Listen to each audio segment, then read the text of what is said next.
Greetings, listeners in listener land. Welcome to St. Louis in Tune with Arnold Stricker and Mark Langston, where we size up current and historic events involving people, places, and things in areas such as the arts, crime, education, employment, faith, finance, food, health, history, housing, humor, justice, and sports.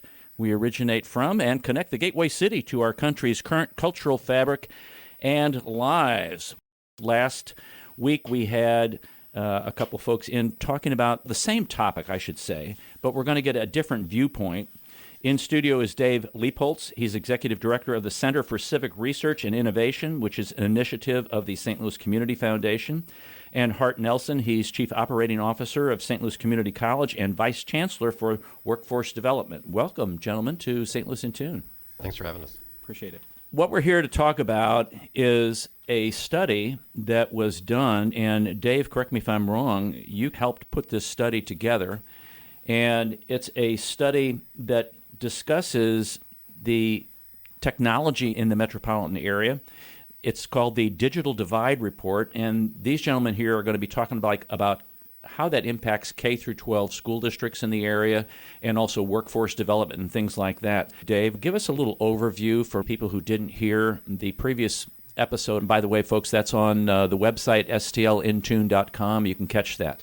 So the digital divide is really not one single thing. A lot of people think of it in terms of infrastructure, but it's really a series of elements that allow us to get fully connected to the digital world. You look at certainly infrastructure as a start. You need to have that so you can access it, but you also need to be able to afford it.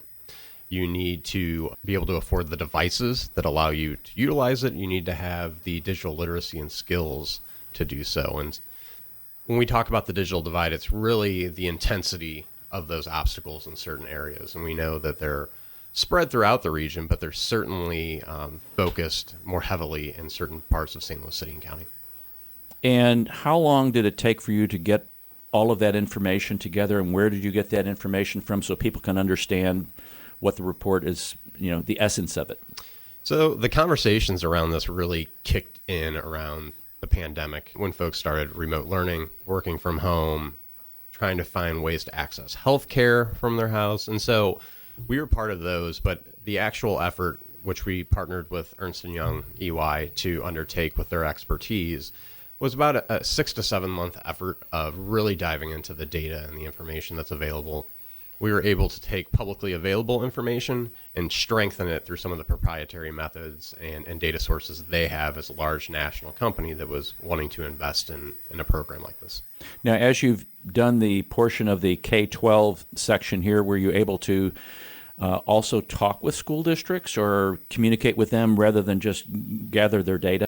We did. We were very focused on getting the baseline data. That was our primary focus of this report. So we didn't go school to school in any way, but we did have focus groups. We reached out to education leaders and really tried to identify, is what we're seeing with the data lining up with what they're experiencing on the ground? And really that added another layer of quality assurance to it so that when we put the reports out there, it really was battle tested. It reflected both the experience and the data, and I think gives us the firm foundation for those school leaders to really work together, if possible, to facilitate some solutions moving forward.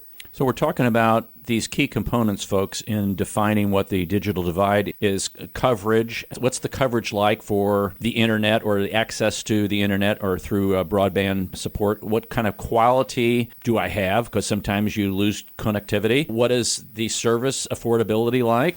How affordable are devices for households, and how literate are individuals who are actually using these devices, and what kind of mentoring can be done? So, Hart, I want to turn to you a little bit because the business community, I'm going to, my words now, anxious or interested in kind of helping partner, and I want you to define what workforce development is for folks so they understand. They may have multiple different kinds of understanding there. Absolutely. Workforce development, I guess I would say, so I represent a community college, and why are we here? We're there so that we can get people a job.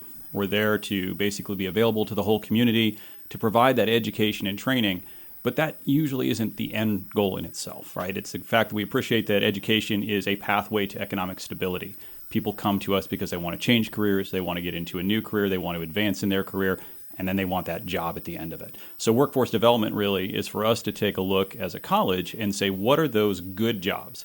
Not living wage jobs. I don't really care for that term because I don't want to just end with someone at a living wage job. What are the good jobs that are going to be available in our region where there's going to be lots of opportunities at that high wage? And then how do we then create the programs that are to get someone into those quickly? We're a 2-year institution. So within 2 years, you're going to have a certificate, a degree, short-term training, and then move into those jobs. Workforce development, I guess the last piece of that is making sure that when someone completes with us, that they're not just walking out the door. When they walk across the stage and they throw their hat in the air, we don't consider our job to be done. Our job is done when they collect that first paycheck or maybe their 50th paycheck, and that's really what workforce development is about for us. So how does the linkage work for workforce development with this study, the digital divide? Digital divide. It's one of the things that the community college does is bridge people to education through some of the challenges that they have.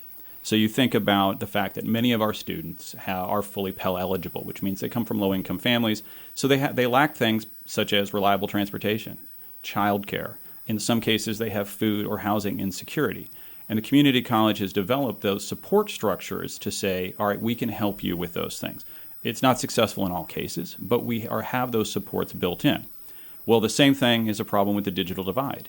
This is, and we'll talk obviously a little bit about how COVID changed everything, but even before that, computers are important, technology is important for many of our programs.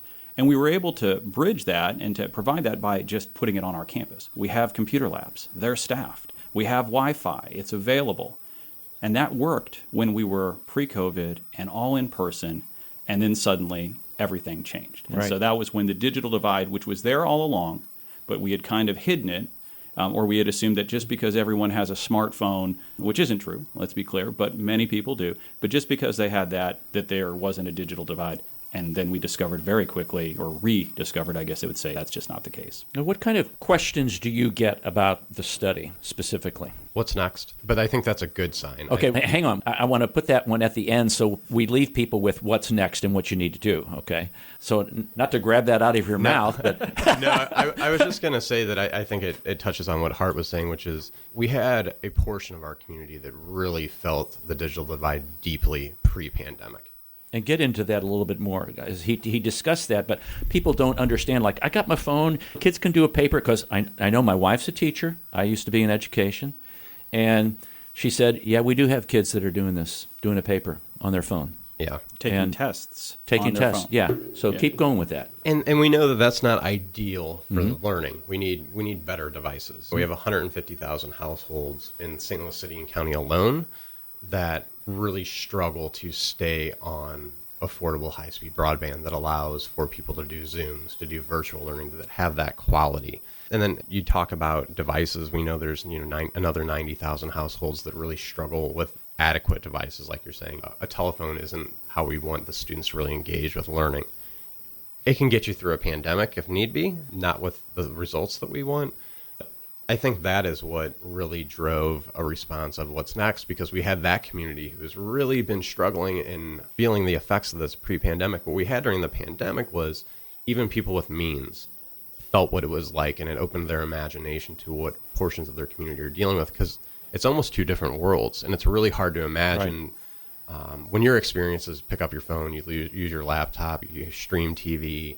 It's hard to imagine going home and not being able to do homework or not being able to do telehealth because you just don't have the basics. And so I think that the pandemic presented an opportunity through a very terrible situation, but it did open the broader community's eyes to what a portion of it has been living with for a long time. Yeah, so if you have 3 kids and they're all of school age and they're all trying to do homework and maybe there's one device, and when's my session that I get in there and get to do this? Yeah. And a lot of the pandemic response was entities doing their best. Everybody, I think we actually did a really amazing job as a region of programming our way, but that's not a long-term sustainable way to address a systemic problem. And so now the question turns to how do we address those systems that were causing those failures?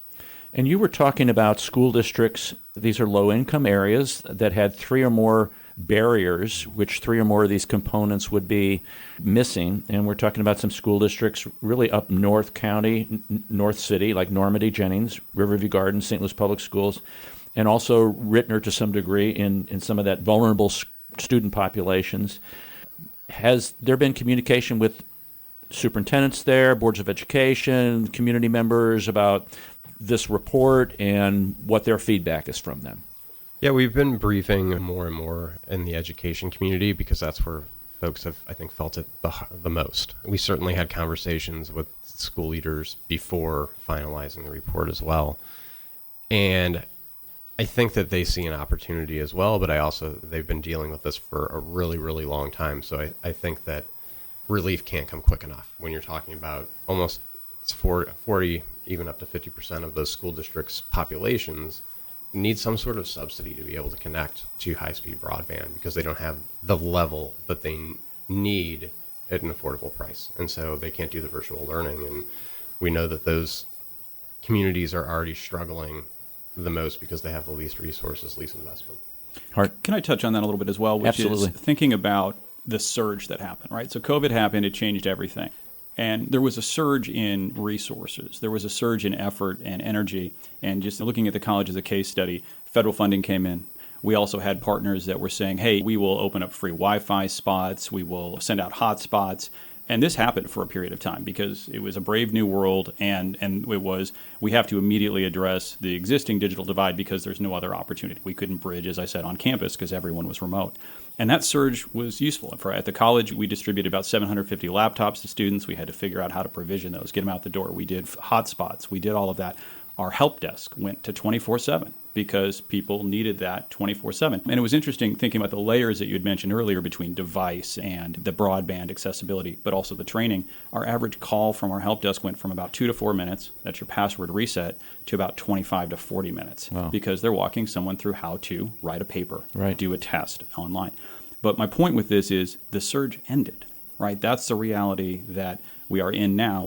There was a lot of resources put forward, but those partners who had provided that free Wi-Fi, well, they're not doing that anymore. The federal funding has stopped flowing, and so that ability to surge laptops and get those into people's hands, that's fading away. And COVID may be changing, and we're not in the situation that we were a year ago, but that hasn't solved the digital divide, just that one-time surge. And so I think that's what we're dealing with, is thinking about this isn't a snapback. It's not going back to where we were. And we also recognize some of these new modalities, and we talk about those in a bit, of course, of new education modalities, but simple things like our nursing students who didn't really leave even during COVID because it is a very practical and hands-on instruction. The curriculum and the pedagogy is very much hands-on. But they still have to take your general education classes, and they want to do that using the laptop technology and being able to do it remotely. And so it was one of those things where we realized it wasn't an all or nothing, and it's going to continue as we go forward. The pandemic has presented an opportunity for education in general to really step back and look at how learning is delivered. And I can see with the nursing students that, wow, we're just going to do labs and we'll meet. Or you even look at business right now where businesses are going, hey, we're going to meet like Tuesday, Wednesday, Thursday, or we're going to go on rotating shifts. You all don't have to be here 5 days a week, and which presents other problems with buildings. But at the same time, do we go back and do we beat our head against the wall and now wait for the next pandemic or whatever is going to happen to be back? And now here we are again. Now what are we going to do? That we haven't solved that. I have seen this over the course of time that we are not smart enough to do those kinds of things. So my question is, have either of you had conversations with Ed Plus, the old CSD group, metropolitan school districts who all meet together and discuss these things? Have you approached them with this report, and what are their thoughts? They meet monthly anyway, and they have a lot of this underhand anyway. We've talked primarily to individual school districts at this point. I think that Ed Plus continues to come up, though, in terms of the next phase, which is the solution development, because they do convene a broader portion of the region. And I think that schools get it, and I certainly know the Community Foundation, the Regional Business Councils, some of our others, the sponsors and funders of this get it too, is that this impacts everyone, our entire region. And you talked about the 4 or 5 school districts where it's really focused, but that's our region too. And when I hear people complaining, we need to draw a larger population to St. Louis, we need to train and retain the people we have here now. Right. Because that's how, when you go downtown, you're going to see business is really bustling. There's a lot of efforts focused on that, strengthening our region in that way. And I think this is something that would support that, because these aren't people that live in a vacuum. They're St. Louisans just like we are, and they're our greatest resource. And that's when you see other regions thriving, they're retaining, they're also attracting, yes. But I think that the worst thing that somebody could take away from this is that this just impacts part of the region. And so groups like EdPlus, groups like the city and the county library working together, all of that collaboration is really important, because as we saw, it's acute in certain portions of our region, but 50% of St. Louis city and county residents live in a neighborhood, in a part of this region that is meaningfully impacted by the digital divide. So it's not somebody else's problem. Yeah. Go ahead. If I could, you'd asked earlier about workforce development, and Dave makes a really good point that relates to workforce development, which is we have 60 people right now looking for work for every 100 open jobs in our region. And that is a flip that has been for a few years now, but it hasn't existed for very long. That, again, we only have 6 people for every 10 jobs. That's difficult as an employer to figure out, where am I going to find the folks to do the work that I need to do, which is why you see so many help wanted signs, and you see some of those challenges there. To Dave's point, we're not going to be successful unless we're bringing people in who may not currently be in the workforce and may have been left behind. And that's something that we do at the College of State of the St. Louis Workforce Report. That's one of the things we focus on, is really recognizing that we have to be more inclusive, and I tell employers, you have to look for the folks who are here and help bridge them into the employment.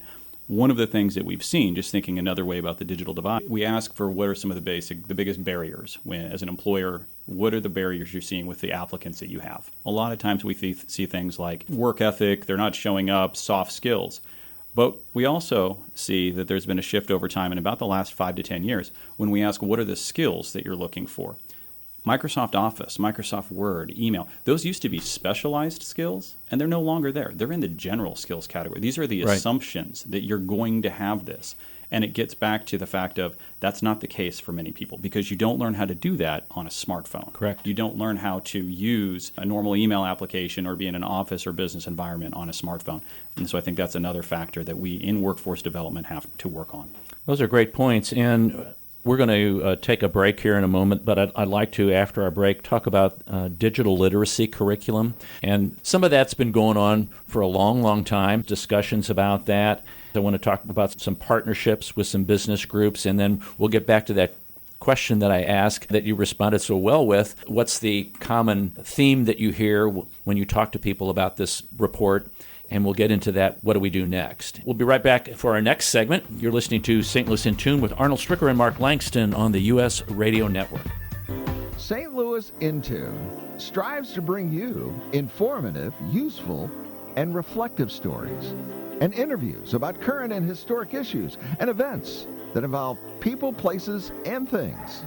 Our topics cover a wide range, such as the arts, crime, education, employment, faith, finance, food, health, history, housing, humor, justice, and even sports. And that's just to name a few. While St. Louis in Tune originates from the Gateway City and covers local topics, we connect to what is going on nationally as well. If you enjoy what you hear, please take time and share and subscribe to this show and listen to other previous shows that can be found on our website, stlintune.com.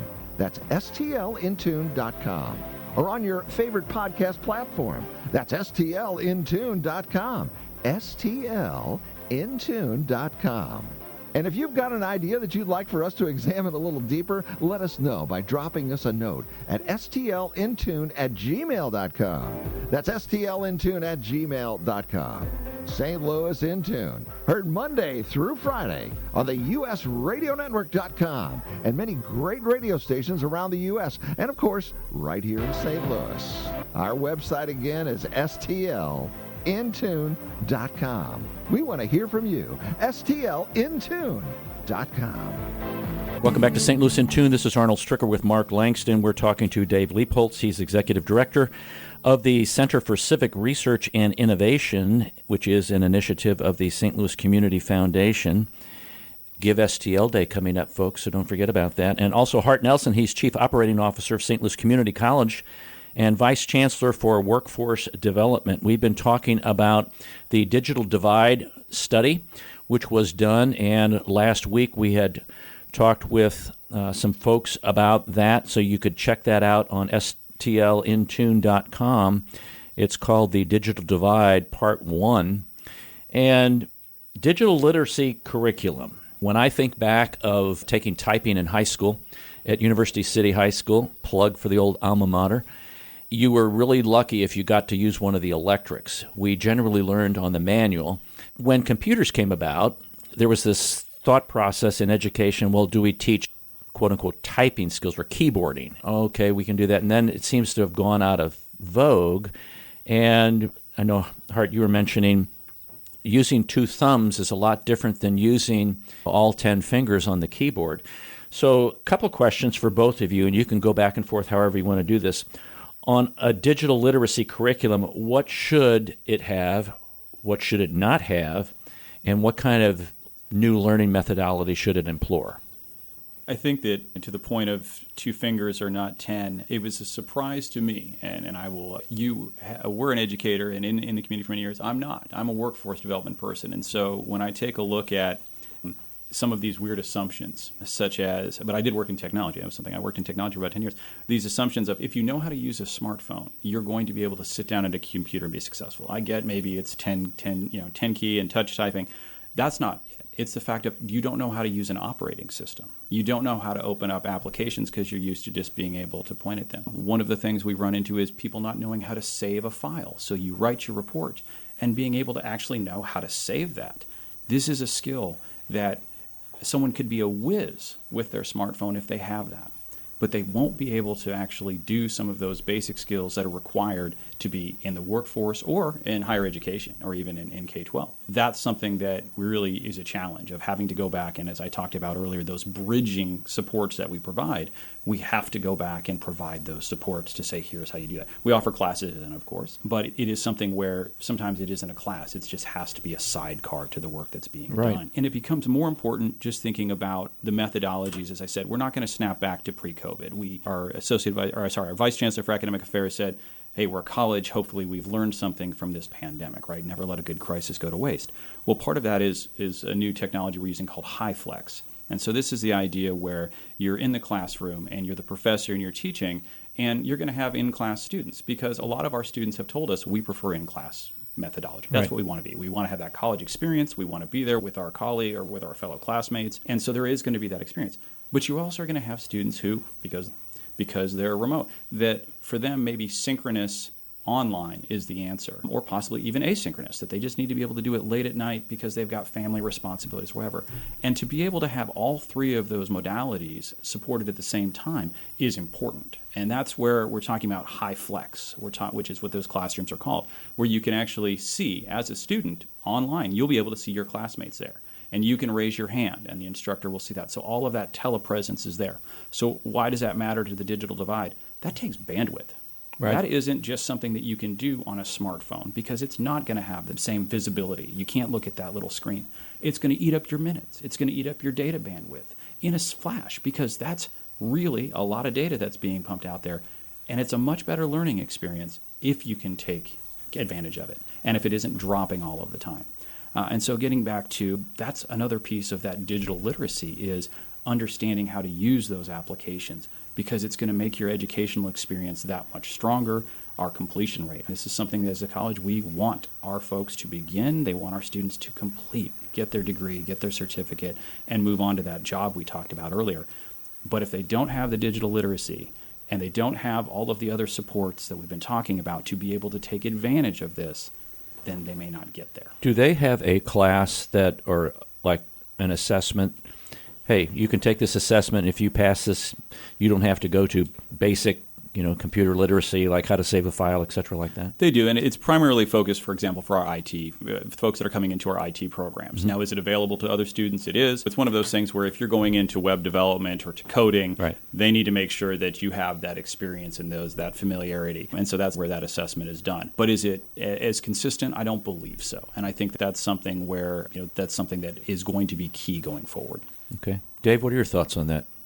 I think it's especially important that entities like the community college system is stepping up and into this role because right now what we're seeing is if you had resources before the pandemic, now you have even more because there's been a lot of innovations and you can access and afford those. You can get enrichment materials online.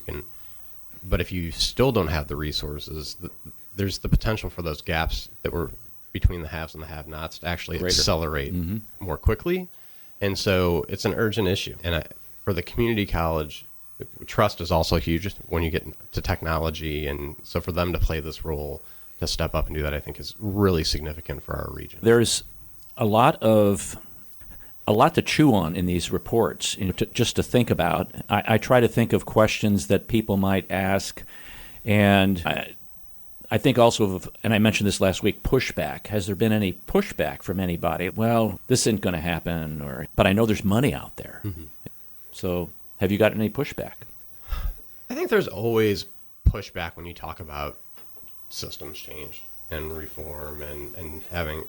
because there is a scarcity mentality around infrastructure improvements and all the things we need. But what we're optimistic about this moment in time is the historical investment that's available right now. And so we can do a lot of yes and instead of deciding. Mm-hmm. And so I think that's really important. And I think it's important for folks to understand that if you're a pull yourself up by the bootstraps type person, if you're, no matter how you come to this, these are the bootstraps. We need to give people the tools to be able to get educated, to be able to, how anyone would apply for a job, quite frankly, without being able to go online or have some tech ability. So we've had the internet go from something that was nice to have to an absolute necessity in just the span of a couple decades. And it's really changed how every component of the world works, and we need to address that and treat it as something that's needed for people to really advance, to have a living wage, to have a quality job, and have a quality education. And briefly go into about the funding that's available, and let's ease in now into what are the next steps.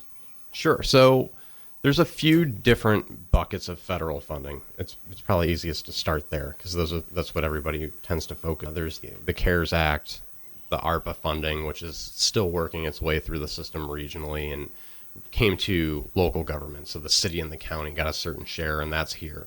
Then there's the IIJA, which is, everybody knows, is the infrastructure bill, but it also has the largest pool of funding for equitable internet access and education that's ever come out. And that goes through the state. So you need to have the data, which is why this is important, to develop plans to deploy those resources well, and to really make your case to the state and the federal government for additional resources that are out there and available. Once you get past that, and knowing that some of this funding may be a one-time infusion, it's how do you leverage that to change the infrastructure landscape, to utilize it in a way that spurs, whether it's digital literacy, whether it's devices. Then how do you also put around that some more sustainable systems for the long term, whether that's through the county library, through school districts, through existing entities? Because I think that it all comes back to trust. And especially when you look at digital literacy being a huge issue for seniors and secure, the libraries are a trusted entity. They can play a huge role in that. School districts for families can. So I would argue we have the systems in place, like the community colleges.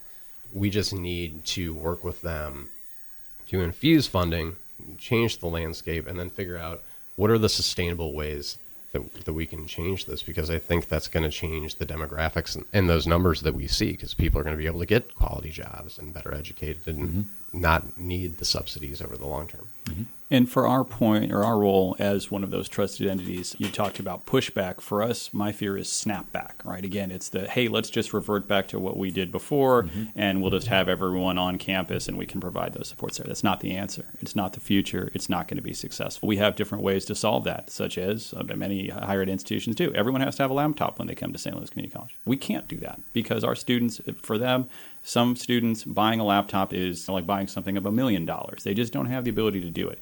And our goal is to keep that education at the lowest cost possible. And so we have to find other solutions to make sure that we don't have, as you were talking about earlier, that K-shaped recovery where you have the haves and the have-nots. It's going to be required. And so that's really what we're looking for, is how can we be part of that solution, because we do have a role. We know that it's needed. We want to go forward with these new teaching methodologies because it's what our students want and it's what they're going to need to be using in the workforce. And so for us to be part of that larger movement is crucial. And we have an opportunity, which was mentioned last week, to really be a leader nationally, but nationally this has happened to a smaller degree in Chicago and also Las Vegas. Can you touch on that a little bit? We're certainly not an outlier in the digital divide issues we see. The issue has been that it's an expensive system, and it's something that really operates as a utility, but has been treated, as a private sector entity. And so we've seen systemically a lot of the same problems across the country. What I would say is there's also not a lot of regions that are knocking it out of the park, because what was really needed was this infusion. And I think why the federal government's taking this opportunity to, whether it's rural broadband, which is also needed. This is an issue that I think has a lot more to do with rural urban than it does than most people are used to. And there's a lot of common thread digital literacy devices in rural Missouri as well. But there's only a few regions that have really been able to take action and drive forward solutions. Charlotte's certainly one of them. But the common thread in those regions is they're all booming. And so they've had this influx of revenue. And so the investment really is the key. And so that reemphasizes that now is the time for us to come together, to be innovative, and to really wrap our arms around this and not be scared to tackle a really huge problem, but we have to get started on it. Do we have the will to do this? I think so. I think that this is one of those issues that can be unifying if we go about it the right way. I think there's going to be enough funding flowing throughout the country that everybody's going to think they're doing a good job for a little bit of time. And it's going to be, can we build the systems to sustain a new infrastructure, a new necessity for our students, for seniors, which is a huge contingent that's impacted by this. And getting greater every day. Right. One thing that's interesting, too, is pain can be a motivator. And I mean pain in this way. It mentioned earlier about the employers in the area. Again, with 6 people looking for work for every 10 jobs, they really need to get more people in the door. They are looking for employees. And so there is some motivation to say, how do we then get better qualified folks who are, as Dave said earlier, in our region already? And so I think that the will to make this change, the longer that trend continues where there is more jobs open, I think that more employers are willing to step up and help bridge that gap, put some resources towards this solution as well. And which is interesting because when I read the report, I thought about the Jennings School District and the linkage that Art McCoy had with businesses and how he helped seniors, juniors, sophomores, freshmen get a focus for beyond high school and really get into the business community, and business is really linked up with them.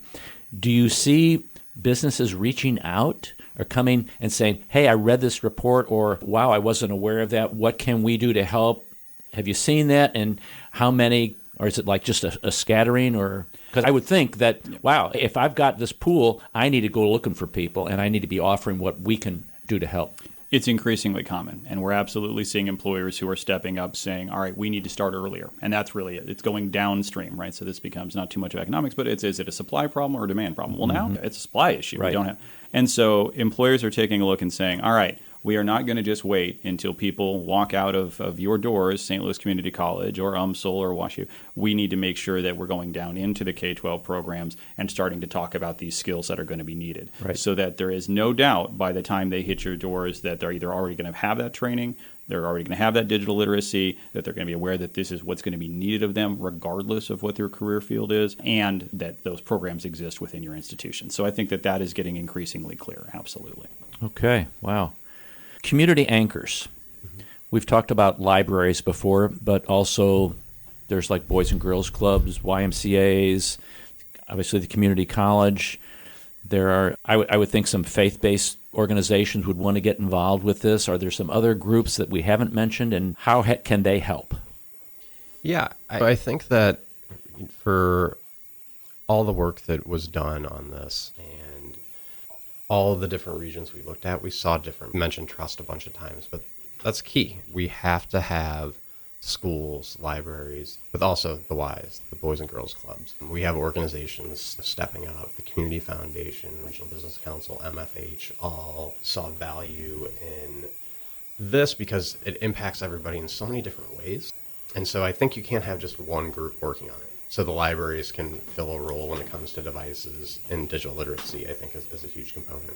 You have other groups that may be able to work directly with different populations, seniors, for example, on digital literacy. And so What we looked at around the country was really Chicago did this with their YMCAs, and they created labs that people could go to after hours at schools because the parents needed help to support their kids when it came to homework and other issues. We also found there was YMCAs that were projecting out Wi-Fi in areas around their sites, also within it, creating spaces that were both safe. And I certainly think that we don't want to waste too much energy and too many resources reinventing systems. Right. Because this is an issue that spreads across them all. So let's use what we have in place, strengthen them, give them additional resources, empower them, and see where we can get. Because I think that if you try and compartmentalize this away from community organizations, away from schools, you're just creating another layer. Right. And I would second that. I think that that's something, I mentioned we were shipping laptops out the door. That's not the strength of St. Louis Community College. We're educators. And so for us to be able to partner with those organizations who have figured out how to do this and many, libraries being another example, but also the K-12s that are just better located because they are more dispersed, that's really a great opportunity. I was also thinking a lot of this triggered because of COVID, but there were kind of community groups coming together. The community colleges would meet talking about, hey, how are you responding to this pandemic? What are some of those best practices? And I think that another don't let it go to waste of we need to keep those going, hopefully not to deal with a pandemic, but how are you dealing with the digital divide and looking at our peers? I'm not a believer that everything has to be invented within my own four walls, right? And so if there are good ideas on how others are tackling this, Dave said there isn't maybe a region who's knocking it out of the park, but there may be some of our peers that are doing a better job. And I'd like to be able to take those and say, let's pilot that, see if it works here. And again, not create something from scratch or duplicate an effort that's being done elsewhere. Gentlemen, thanks for coming on. STLdigitaldivide.org. That's the website, STLdigitaldivide.org. And you can get the full reports on K-12 education and just the general report. It's a lot to soak up. There are some summaries there. There are 8 pages, unless you want to go through the 62 pages of the PowerPoint of the.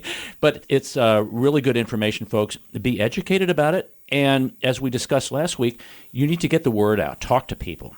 Talk to the group that you meet with when you get together for dinner. Talk to your kids. Ask them questions about this when you get together in a neighborhood or some kind of function. It's good to share this information, direct them to the website. Guys, I really appreciate your time today. It's very important. Let's get back together and see what progress is in the next few months, okay? Thanks for having us. Really appreciate you. We are glad you decided to listen to this episode of St. Louis in Tune. We know there are hundreds of thousands of podcasts out there, and we are glad that you have chosen to listen to us. St. Louis in Tune is produced in cooperation with KWRH 92.9 FM and Motif Media Group. For St. Louis in Tune, I'm Arnold Stricker.